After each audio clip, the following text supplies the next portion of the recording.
चमाराम जी, आप तो शिक्षा से जुड़े हुए हो। बिल्कुल सर। कितना सराहनीय काम है। ग्रामीण, आप स्थानीय भी है। बिल्कुल, मैं यहीं कवा से हूँ सर। बहुत ही अच्छा काम है और विशेषकर शिक्षा की ज़रूरत है, तो इसमें खेल का भी बहुत महत्वपूर्ण योगदान रहता है।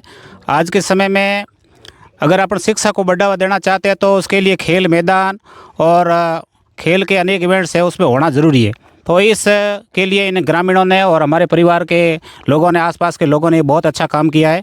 और ये ज़मीन काफ़ी समय से पड़ी हुई है। यहाँ के कुछ जो हमारे पूर्वज हैं उन्होंने छोड़ी है कि अगर भविष्य में जो भी अगर स्कूल के काम आएगी या कोई शमशान भूमि के लिए या अन्य राजस्व गांव के लिए ज़मीन छोड़ी है यहाँ, और वो ज़मीन हम काम में ले रहे हैं। तो ये इस बार बहुत ही अच्छी पहल की है और विशेषकर युवाओं ने की है, क्योंकि ये खेल प्रेमी है कई लोग और वो चाहते हैं कि इस प्रकार शिक्षा को अगर बढ़ावा देना चाहते हो तो खेल मैदान होगा तो आसपास के बच्चे भी यहाँ आएंगे, क्योंकि सुदूर एरिया में यहाँ कोई स्कूल नहीं है सीनियर।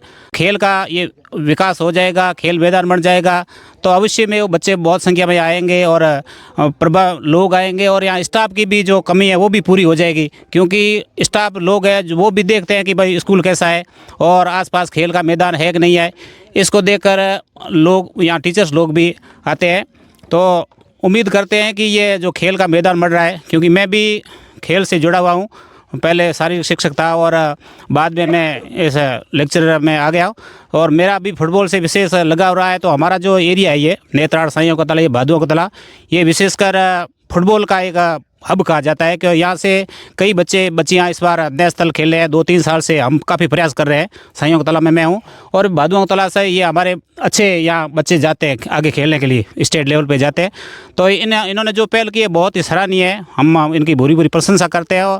और जो ग्रामीण लोग 4-5 दिन से हुए हैं, देखो ये अपना काम धंधा छोड़कर यहाँ आए हैं।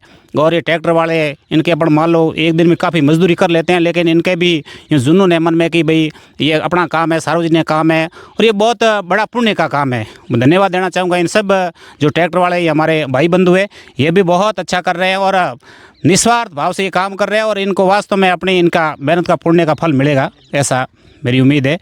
ये ऐसा करते जाएं और भी अच्छा होगा। ये पूरी युवा टीम है और यहाँ कई ऐसे है, ये जो है 5-7 दिन से यहाँ लगे हुए हैं।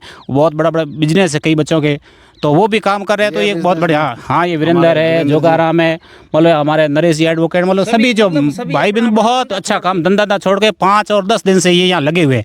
तो इनके मन में भी है कि भाई वास्तव में आगे यहाँ पढ़ेंगे बच्चे और गाँव का विकास होगा। तो ये बहुत अच्छी पहल है। बहुत बहुत धन्यवाद चमाराम जी, आप व्याख्याता है। हाँ भाई वीरेंद्र, कैसे? बढ़िया, शानदार मैदान बन रहा है। परिवार के लिए कुछ करना चाहिए, आप उस श्रेणी में काम कर रहे हैं।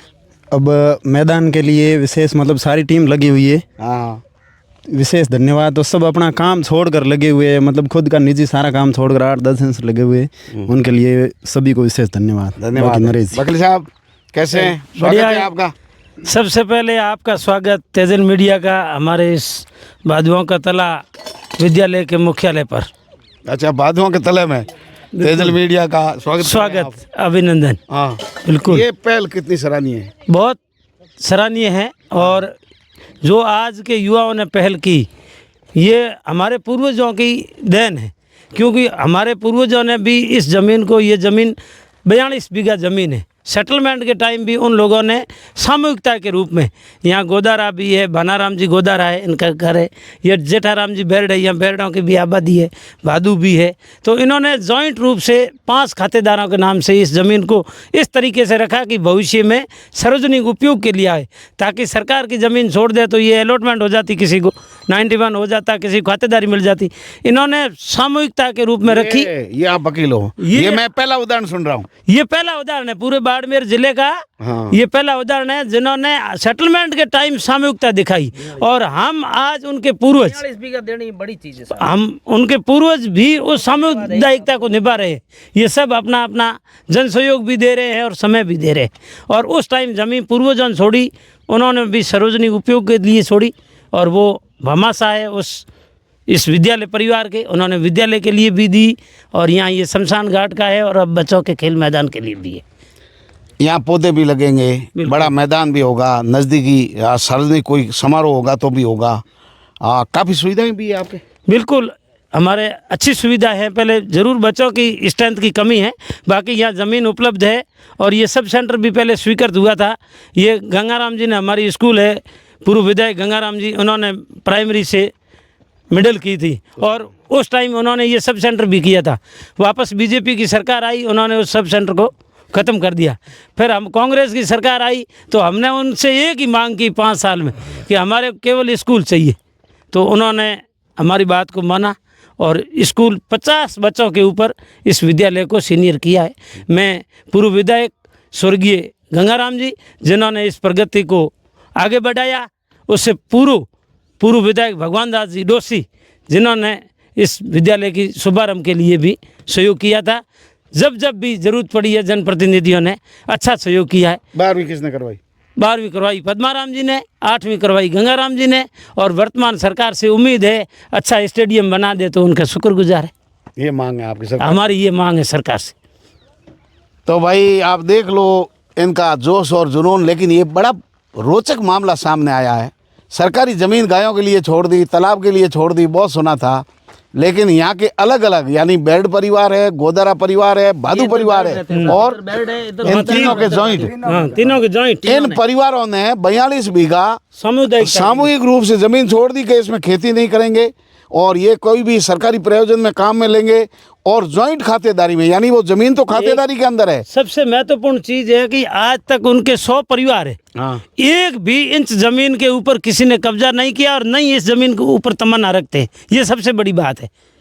आज के ज़माने में जहाँ कफन खा जाते हैं लोग ज़मीन के टुकड़े के लिए, भाई भाई का खून करता है, ऐसे समय में उदाहरण के रूप में यहाँ के लोग हैं, यानी गोदारा, भादू और बेर्ड परिवार, जिन्होंने सामूहिक रूप से 42 बीघा खातेदारी में दर्ज है, लेकिन एक अंश ज़मीन के लिए भी उन्होंने लालचा नहीं दिखाई। आज सरकारी सार्वजनिक स्थान यहाँ बन रहे हैं, बड़ा शानदार स्टेडियम बनेगा। मैं आप सब लोगों को इस खबर का उद्देश्य बताता हूँ कि गांव, ग्रामीण, धरातल, सुदूर क्षेत्र में शिक्षा के प्रति, खेलों के प्रति लोगों का कितना जुनून है। छोटे छोटे बच्चे सुबह से खड़े हैं, अनुशासन के अंदर देख रहे हैं, तेजल मीडिया की खबर सुन रहे हैं।